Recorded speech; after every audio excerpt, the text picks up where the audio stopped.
Si Action Marlon dito sa Action Radyo Bacolod. Okay, magandang gabi sa inyong lahat. Magandang gabi, Action na Maglon. Yes, salamat sir sa time na ibinigay dito sa Action Radyo Bacolod. Merong kaso Okay. diyan sa Hinigaran, ang report may 11 years old na babae, ang Yes. sinasabing biktima ng panggagahasa at ang suspect ay itong 22 years old na lalaki. Ayon sa Yes. inyong investigation, sir, ano ba yung exact na lugar na pinangyarihan ng krimen at paano ho ba nangyari ito, sir? Based on my investigation, ito yung suspect, si Jose Nadi Ah, Lobo Fernandez, 22 years old, male at resident ng sitio Logway, Barangay Cargato, Inigaran, aha. Negros Occidental. Siya po ay may matagal na may pagnanasa dito sa victim. Hindi natin babanggitin dahil minor de edad. Ano? Yes. Siya ay itong madaling araw ng September 12, 3:30 ng umaga, Aha. habang natutulog ang victim ay pinasok niya. Mhm. Sekreto niyang pinasok ang kwarto. Nandun na siya sa kwarto, ay tinutukan niya ng kutsilyo sa Uy. kanyang liig. Ano? Aha. Sabi niya, kung sumunod ka lang sa aking sasabihin, saka gusto ko. At kung hindi ka sumunod, papatayin kita. Ano? Mhm.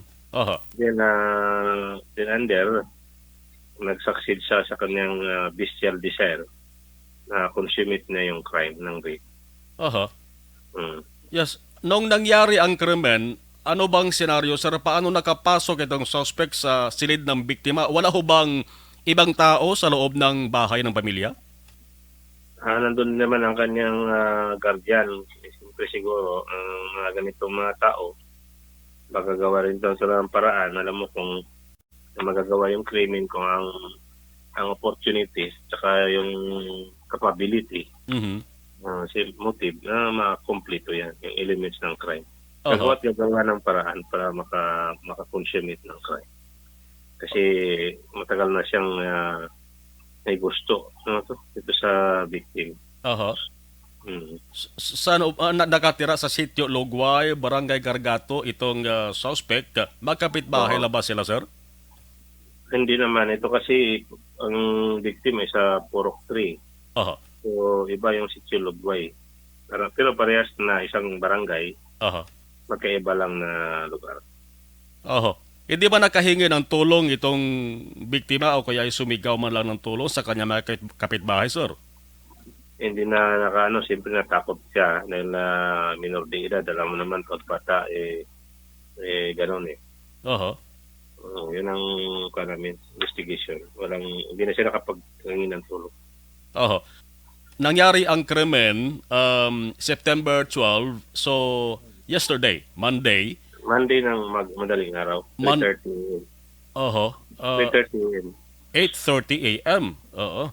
No, 3:30 a.m. Early morning. Early morning. 3 Early morning to. 3:30 a.m. So Yes. tulog yung ang mga tao, no? Siyempre, kasarapan ito ng tulog kasi mga ganitong oras, napakasarap matulog ng ganitong oras. Na Aha. 3:30. So hindi naman tumakas agad yung suspect pagkatapos ng krimen. Tumakas pa. Mhm. Kanina na lang namin nakuha kanina na lang. Aha. So, nandito naman siya sa aming pinan, Okay. sa kulungan.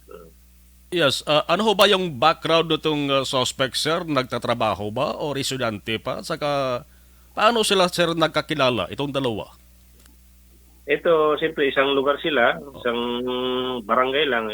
Siyempre, hindi naman ito siyudad, magkakilala ang mga tao dito. Aha. Karpintero ito yung suspect. Ang panday. Panday ito. Aha, Panday. aha. Aha. Usually, gano'n naman sa isang lugar na hindi naman na malaking lugar. Aha. Nakikilala, di ba? Yes, sa investigation ninyo, sir, base sa statement ng pamilya ng victim, gaano ba katagal ang planong panliligaw nitong suspect? Or sabihin na natin, sir, pag nanasa ng suspect sa biktima, gaano ba katagal? Hindi ko naman sabi kung gaano katagal, basta yun ang sinabi ng yung kanyang guardian. Aha. Usap po dito sa harap. Kasi ito kasi pag ganitong mga kaso, meron tayong mga investigador na mga babae. Aha. babae ang ano to, so WCPD sila ang naghahawak ng mga kasong ganito. Hindi yung investigador na lalaki. Aha. So ang Meron. So ang pamilya ng victim parang hindi talaga favor sa ginagawang panliligaw nitong suspect dahil number one is minor de edad yung babae. Siguro isa yan sir no sa mga rason kung bakit nagawa ng suspect ang krimen. Ganun ba sir? Oo, kasi talagang ayaw talaga ng victim sa sa suspect. Aha. Sabi ng lula niya, itong guardian niya. Aha. Ang suspect Sige, ang suspect sir is nakadetain na diyan sa Hinigaran PNP. Ano ba? May statement ba na galing sa kanya or meron ba siyang admission sa nagawang krimen? Wala po. Pero siyempre, may admission man o wala, mag-file pa rin natin ang kaso. Aha. Usually naman ay ganun eh. Si Chigare nga eh.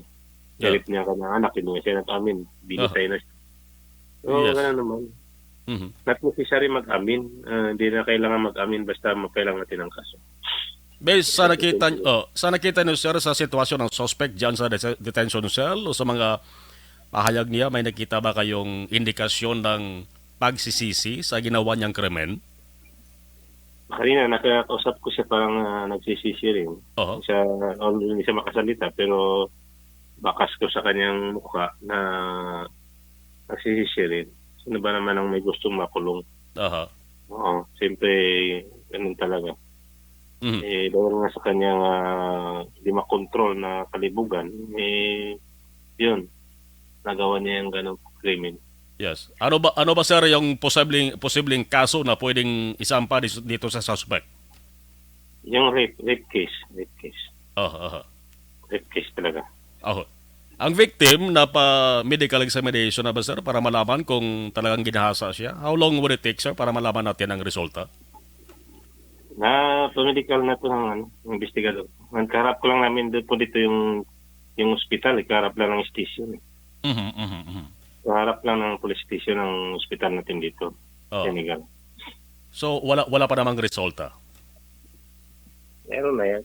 Hindi naman tayo mag-file ng kaso kung walang result. Hindi naman tayo magagawa ng kasi based on the kahit na ba naman kasi sa minor de edad, kahit na wala pang resulta, ito minor de edad eh. Yeah, Di yes. sa catching nga rape na kaagad yun eh. Yes. O sa batas natin. Aha.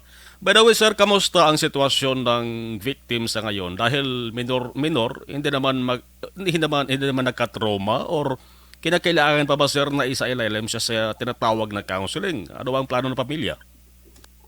Ayan, yung sakop na yan ng WC, yung MSW dito, Aha. yung SWD, hindi na namin yan. Pero siyempre, i-guide ng investigator na babae dito. Aha.